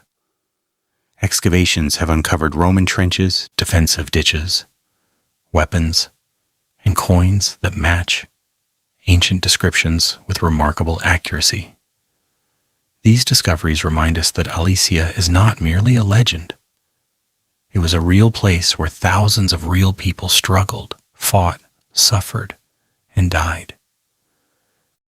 The earth itself still preserves traces of Caesar's extraordinary engineering. More than 2,000 years later, visitors can still stand among those hills and imagine the enormous rings of fortifications surrounding the ancient settlement. It is one of the rare places where history and archaeology come together so vividly. Perhaps the most enduring lesson of Alesia has little to do with ancient warfare. It is about the power of preparation. Great leaders are often remembered not because they react well to crises, but because they anticipate them before they happen. Caesar's walls teach exactly that lesson. He did not wait for disaster. He prepared for it. He did not hope the relief army would never arrive. He assumed it would. He did not rely on luck. He relied on planning. That mindset transformed an impossible situation into one of history's greatest victories. So did Caesar really build a wall the wrong way? No. He built it in exactly the right direction. The wall faced the future. It faced the danger that others had not yet imagined. And that single decision turned what looked like a mistake into one of the greatest military innovations of the ancient world. More than 20 centuries have passed since Roman soldiers dug those trenches around Alesia. Empires have risen and fallen. Kingdoms have disappeared. Languages have changed. Yet the story still fascinates millions of people. because it reveals a timeless truth. Sometimes the ideas that seem the most unusual are the ones that change history forever. The wall was never backward. The thinking behind it was simply centuries ahead of its time.